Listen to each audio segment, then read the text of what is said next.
Welcome to the Authentic Spiritual Journey, a weekly podcast featuring real and practical spiritual conversations from fresh perspectives here on the Experience of the Soul podcast channel. Today, episode 267, Specialized Counseling Honoring People. And now your host, Reverend Cynthia Alice Anderson. Hello and welcome to the Authentic Spiritual Journey. My name is Cynthia Alice Anderson. I'm the host. I'm here today in 818 Studios with my producer. Good morning, everybody. This is Dave Croft. Thank you so much for joining us for another episode of the Authentic Spiritual Journey. As always, I want to welcome you to a brand new week. Hope you had a great weekend, and I just trust and know that the universe has amazing plans just for you. Just Boom, for you. baby. Just say it, Dave. The universe has amazing plans. It's funny because I was just listening to that show this morning about universal support, and I'll be honest, I inspired myself this morning. And because, when I sit down to do those things, I kind of go into this different mode. And it's like, it is kind of like listening to somebody else. I was like, these are just spiritual principles that I need to make it through the day. You know what I'm saying? This is like the deal. Yeah, you have delivery mode and then you have receiving mode. And so when you're giving the talk, you're in delivery mode, but then later, past you knew that future you was going to need to hear that. Yeah, I like the whole parallel universe idea too. Yeah. Yep. I think I watched a little too much of The Flash. Oh, yeah. Maybe a little too comic book movies, but yeah, it's time is non-linear to the universe. Time is non-linear, right. Well, and speaking of time being non-linear, we have a couple of guests with us today, and it seems like it was yesterday that I was with them. Yeah, I've talked about a lot. Speaking in Pennsylvania, we promoted it and said a lot about it. And the interesting thing is that I believe so strongly in the work the organizations are doing where I spoke.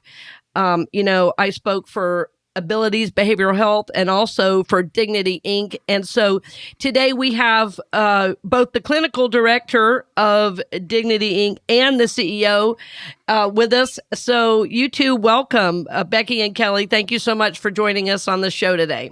Thank you for having us. Thanks for having us. Yeah, this is awesome. So Becky, where are you joining us from?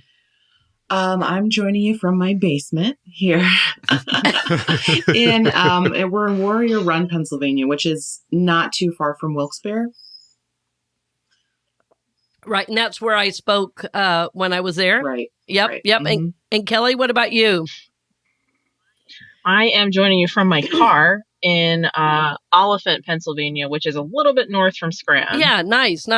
Well, you guys do really great work, and as always, we love having guests on the show, and we love having people that are doing great work in the community. And as a podcast, the show is called Authentic Spiritual Journey, and we often like to hear a little bit about how you got to where you are. But in this case, I do want to say, Becky, if you don't mind, to say just a little bit about what dignity is to give our listeners an idea, because, they only know I spoke there. They don't really know the great work you guys are doing and how it's impacting lives. So tell us just a little bit about, Dignity Inc. and how it's serving folks. Sure.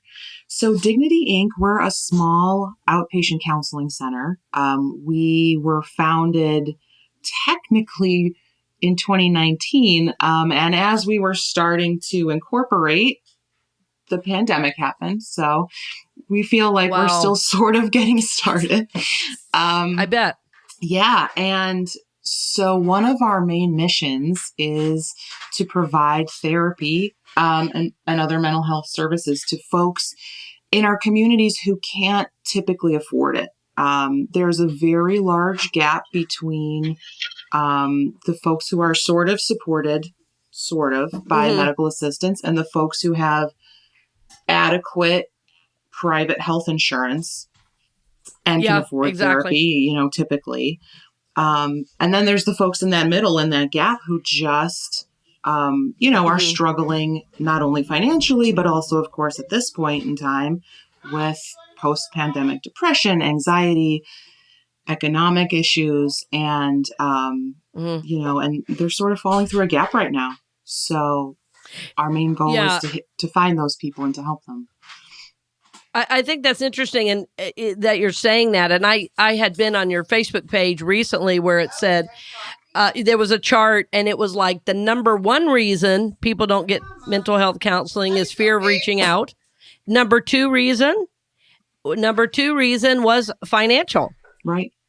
And often I would say the financial issue is one of the reasons people are afraid to reach out, because they say, well, if I reach out, and what if I can't afford it? Right, exactly. And we see that a lot.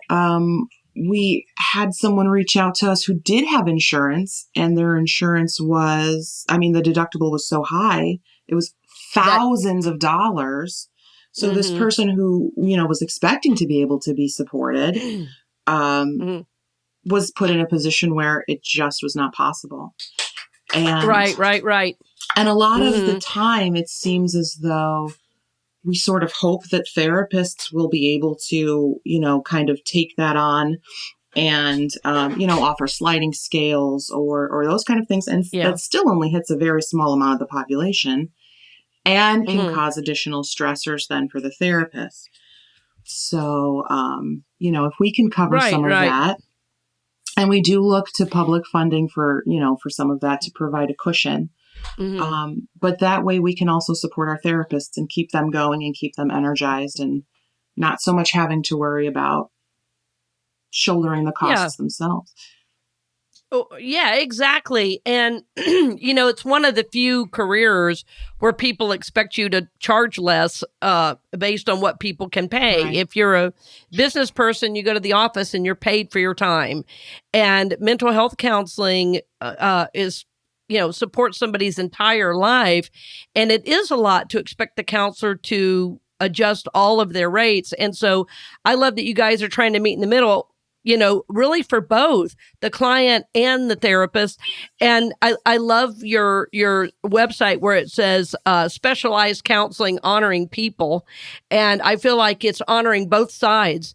Both the therapist and the client. And, a therapist is more easily help a client if they're also not concerned with a financial pressure about being able to be present. And Kelly, as a clinical director, I'm sure, you're working a lot with this and you're seeing this firsthand. Tell us a little bit about, your journey with this and where you're at in this process. Well, as a therapist, it's very difficult to say no to people. Yeah. And I constantly feel like I'm stuck in a spot where I have to support my family, but I also want to support these individuals. So it's very difficult to find that fine line of who, essentially you're turning people away at times because you just can't do it, which is unfair. And then there's other times where you get invested in somebody and something comes back and their insurance doesn't cover in the region that I'm providing services in, and then I'm already invested. So then I feel stuck. And I don't want to not help that person at the same time. And I feel like everybody in our office is kind of stuck in that position as well, because as social workers, as therapists, we're, supposed to help people, but at the same time, that also puts a burden on our financial lives and our families. So true. So true. And you have several therapists working with you there, right? Yes, we do. Well, and one of the reasons I wanted to have you both on the show is I think, the basic person who has healthcare may never even consider this, but so many of our listeners are engaged in their spiritual journey at a deep level, and they're doing both spiritual work and psychological, which is, of course, what we recommend, because some things are, we're trying to break out of to move forward on our journey are patterning and conditioning from how we were raised, from our family of origin. It's good old, family systems issues. And that we found, and I have found in my own journey, that I can only go so far if I don't deal with the emotional and mental things that are holding me back. So, we believe strongly on the show and the work you guys are trying to do, and really want to support that. It's one of the reasons I wanted to bring you on, because some of our listeners are very generous. And I thought, they may want to go on and just contribute, which I'm pretty sure they can do on your site.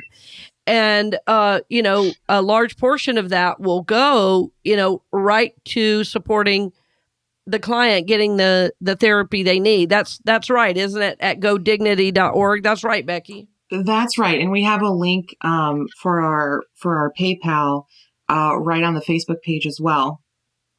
And 100% of any of the publicly 100%. contributed funds go directly to providing that therapy cost. Yeah. We do accept private insurances too. So the folks that come in, that have private insurance, we're able to fund our operating costs, the costs Right. for the building and utilities. So, so we want to direct as much money as we can right into the fund to help folks. I think that's really, really good. And I think our world, especially right now, I can't remember, I think this was pre-show, we were talking about this, because you started it coming out of the pandemic, there is a great deal of depression, as we've seen. The suicide rates are higher right now. And I think they are higher. I had looked it up at one point, and it's also more reported on now because I think people are getting more aware. And, just for our listeners, and Kelly, feel free to speak to this as well. If we know somebody in need, say that is in depression, what's the best course of action for us to take as a friend or concerned family member? Do we reach out to you guys, to a suicide hotline? I mean, this is what's really happening right now. And I just want to make sure we don't just gloss over that, because these are really tough times for a lot of people. We always encourage people to use the suicide hotline, the 988 number, or their local suicide hotline number that's in their counties. For Dignity specifically, our clients and our clinicians typically have a cell phone number that people will reach out to if they're in need. And I always think that when I take my therapist hat off and I have friends that are going through this, I think the best thing is just being there, because sometimes people don't necessarily want somebody to respond. And I think that's why also people get nervous to call therapists, and they just want to vent and not hypothetically be sent to the hospital, and they just have to get their emotions out. So I think just being there and listening is probably the biggest thing that anybody can do. Holding space for people is so incredibly important. And I think we all get a little bit into this headspace of, well, how can I help? How can I help you fix this problem? How can I solve it for you? We don't necessarily always need that. We need someone to sit and hold our hand and just be there, share the energy. Yes, I think you're exactly right. And I've certainly experienced this in ministry and the counseling I do also one-on-one. And, I was thinking as we were talking about this, because the work is so important, and I think anybody who goes into counseling in the mental health field, as you guys have, you have a deep, deep caring for people, and you want, the best for them. You're seeking to support them. How did you, move into this? Becky, you want to talk about it first, since you're the CEO. What was the driving force behind you doing this? Was it your personal experience? Was it tell us, what led to Dignity Inc.? So I call myself a gap filler. And my background is in clinical psychology, but most of my career path has been working in home and community-based services, supporting folks with intellectual disabilities, supporting autistic adults, and helping them kind of live their lives. I was a behavior specialist for quite a while. I still am, technically. And that's how I met Kelly. We were working, together on a couple of cases. And as we've just, provided support to folks, one of the big gaps that we see, especially in our area, is quality mental health care for folks with intellectual disabilities and with autism. There are specialized populations of people who require more training and specialization from their therapist to be able to, receive effective treatment. And it doesn't exist in large capacities in our area. So, it just sort of becomes a Band-Aid. So when, we were talking about that a lot and trying to figure out how we ourselves could fix that, and Dignity was born essentially from that. So that's beautiful. still our background and still the populations that I particularly like to work with the most. But, going through the pandemic and everything, we realized that there are so many more gaps now that we could try to fill. Yes, exactly. Very, very true. Mm-hmm. And Kelly, any thoughts on that, on your journey to this and just mental health in general? What was your driving force in coming into this career and this path with Becky? Well, Becky and I floated around each other We for did. years. I think our paths just never actually crossed until a couple years ago. But I feel the same way as Becky does with that gap. I think when I first started into this field, honestly, the prison population was what pushed me, because there's a gap from people that are released from prison and then there's nothing and they're just expected to go out into our world again and there's no services to support them. So that was my initial drive. And then I fell in love with behavior at some point in my internship, and I specialize in dual diagnosis for intellectual disabilities, and I just fell in love with that population. And like Becky said, there's a huge gap with quality services there, and I feel like the mental health clinics that are in our area, it's you have to do A, B, C, and there's no support and there's no that person-centered approach. They completely dismiss that at that level. And Becky's view, Dignity's view of everything made me want to come on board, because it's not just that one approach. We can use different things, and it's just well-rounded and better, and you don't get burnt out as quick because you're doing something that you actually love and you're being supported by people that love it as well. Exactly. Well, when I was there with you all, the creative energy in the room was pretty amazing. And, I was there talking on intention, right? And people had, really interesting and creative ways of applying the teaching pretty much right away. And it was obvious that I was in a room full of what I like to call cultural creatives. They're people who think outside the box, and they're helping people you guys are helping people who think outside the box. And frankly, there is no box, right? But you know what I mean? They're people that don't fit a norm. And so therefore the therapists that you have, the direct care staff, are going to be people who are, able to flow and shift with that, but still provide help and support. And I know what you mean, Kelly, that traditionally there's a cookie cutter approach to this, and it leaves so many people out. And I think that's what touched me about the work you guys were doing, is it's such a, you tailor your approach client by client, like a client by client basis, it seemed from my time there. Yeah, I definitely feel like we do. I don't even, I can't even not say that we don't. It's just a whole different way to work with people. And I feel like the individuals that we work with are more relaxed because of that. And when they walk in, especially at Dignity, I can't tell you how many people walk in and they're like, wow, this is nice and relaxing and calming in here. And it's different than the other clinics that you walk into. And it's just a whole different ballgame. I think it's funny that that's unusual that you would walk into, right? Right. It definitely should be the norm. There should be no reason why cozy and comfortable and relaxing is not the typical therapeutic clinic's approach.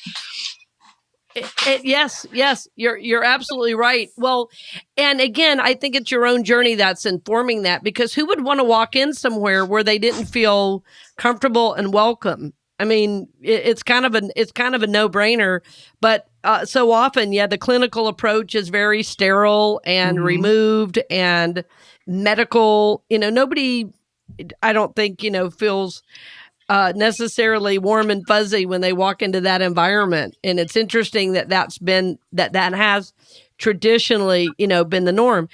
Well, and I think, Becky, what you've created, and Kelly, I know you're very much part of it in being the clinical director, is, it's more a feeling of family and home rather than, we're going to pick at your mind. It's like we're going to teach you to, think differently, think better, and make life better for yourself. And so, it is from your heart and soul. I can tell that, you're doing the work.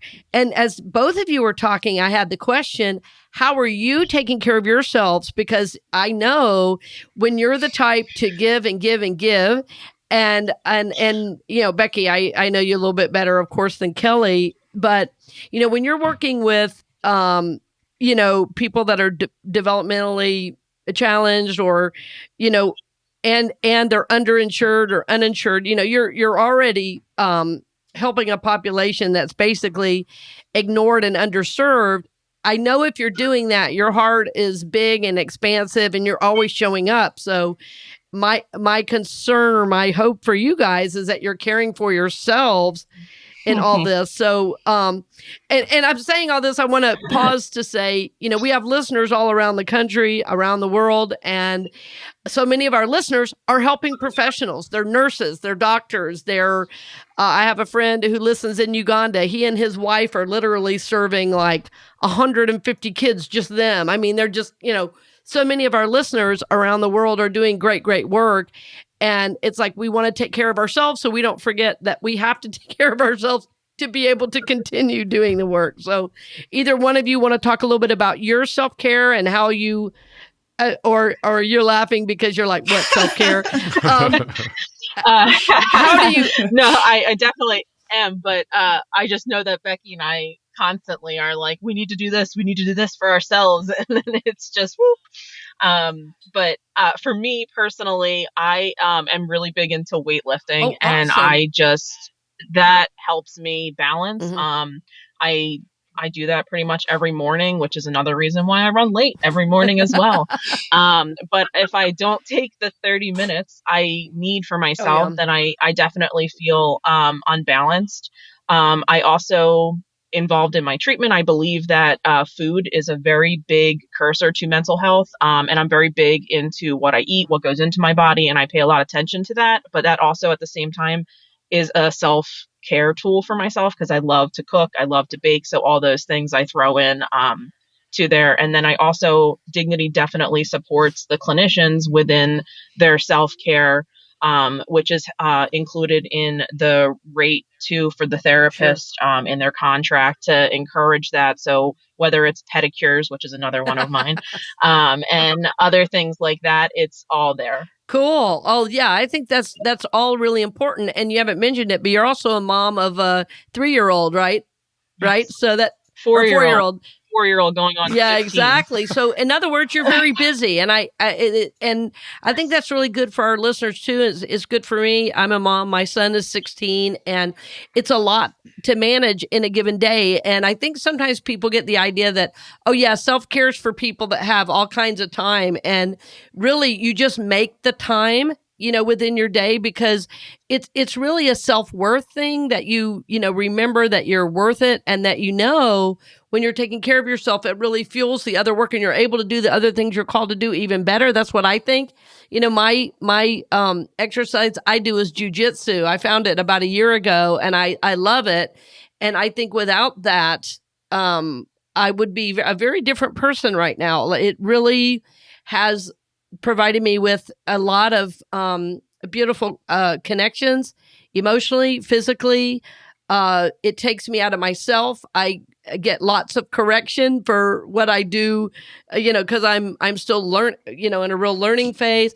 So all those things for me are a part of my self-care. They help me always be in a position of learning, of growing. And then I can take some of those lessons and apply them to my clients, to my speaking, et cetera. Like one of the key things recently that's really helped me personally and professionally is there's a jujitsu move when you do it and the professor says, look through the problem. What a great idea. Look through the problem. Now, somebody could have told me that in a therapeutic session. I'm not sure I would have taken it in in the same way that I did physically when somebody was pinning me down. It was like, okay, how do I look through this problem, relax and breathe, and still figure out a way through this? I don't have to look down at the problem. I look through the problem and figure out a new way, right? So I can apply that to any area. And what I thought I was doing was just exercising, but that's what I mean. The self-care is super, super important.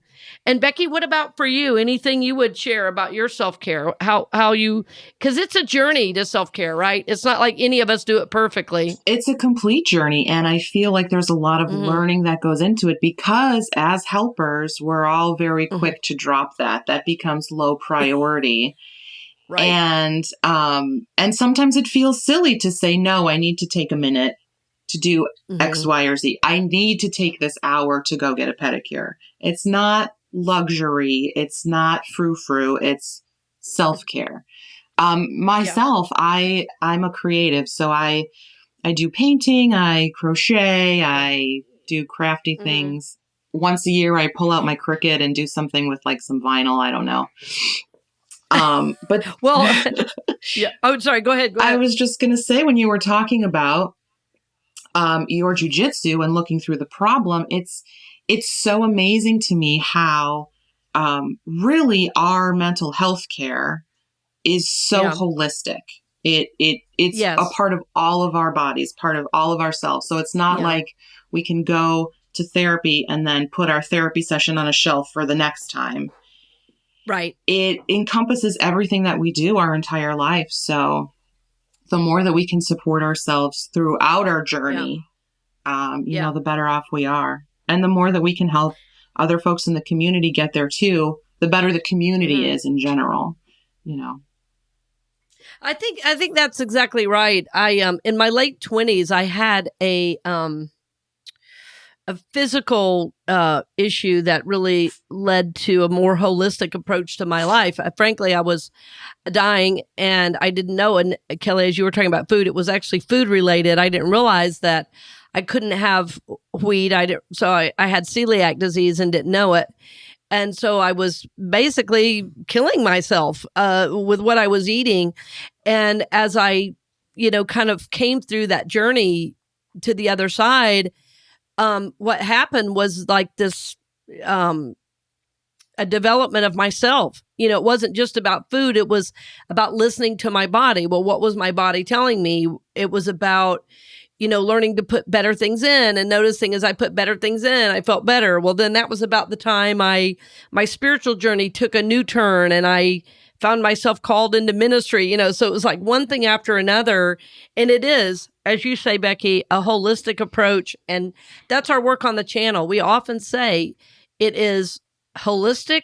It is at times challenging and at times confrontive, because we want to confront our own limiting beliefs so that we can grow past those, and into the new person we're really being called to be. And I think it helps our whole lives, ourselves, our families, and then therefore our communities and world. Like, I think all the problems we see in the world right now, what if there were people who were supported in knowing their own power? What if there were people that knew that they were loved, that they were cherished, that they were valued, and that they knew that value? All of the problems we see in our world would go away, because the things we see in our world today are people that feel unloved, unsupported. They are depressed. They are feeling separate. They are feeling unworthy, all of those things. So it's why I had you on, because I do believe that the spiritual journey that I help people with, the mental health journey you're helping people with, this is all a key to a more healthy society and, frankly, happier society. And that the focus then is not just on money and what can we get, but in fact, who can we be? And that's what I think we're really called to, a higher beingness. So I thank you both for being on the show today. I want to also do a shout out, because we had realized recently that we have people all over the world, and I have some dear friends in Rowlett, Texas. So reaching out to you guys, Susan and Doug, love you guys. And I love that you're sharing the show with friends and family. So thank you for listening. And also, Dave, Canada. We have some listeners in Saskatchewan, Canada, right? Yep, Regina, Saskatchewan. Thank you. Thank you so much for watching or listening to the podcast. Really do appreciate you. Yeah. And if you haven't yet subscribed, registered, and all those things where you can, please do. I've not made a big deal about YouTube, but because most of you listen and don't watch, but would love to have you subscribe on YouTube, so that way you get a notification anytime a video, goes up, or even an ad about future courses or coaching. We'd love to have you be a part of that. And we also want to especially thank Becky and Kelly for coming on the show with Dignity Inc. I just appreciate all the great work you're doing. I love, again, specialized counseling, helping people, and we wish you well on your journey. Thank you for joining us. And I want to mention that in the show notes, we have information if people do want to donate to your organization, and any donations that come in through the podcast this month, 10% will go back to your organization for me. So if anybody gives to the podcast this month, it will go back to you, 10%. And if anybody would like to give directly to you, they can go to godignity.org, or they can go to your Facebook page, which is what, Becky, I forgot. I know it's in the show notes, but feel free to say what that is. It's facebook.com/Dignity Inc. 22. Dignity Inc. 22. Okay, very, very good. All right, dear friends, thank you for joining us. And as always, to our listeners, we are grateful. We are blessed for all your support. We are honored to support your journey. And we look forward to seeing you next week. Blessings on the journey, dear friends. We hope you've enjoyed this episode of The Authentic Spiritual Journey here on the Experience of the Soul podcast channel. This channel is made possible because of listeners just like you. If you would like to support the channel with your tax-deductible contribution on an ongoing basis or through a one-time gift, head over to experienceofthesoul.com/support. The Authentic Spiritual Journey is copyright 2023, Cynthia Alice Anderson, all rights reserved. Our theme music is composed by Dave Croft and used with permission from RR Hot Publishing. The Experience of the Soul podcast channel is a production of 818 Studios.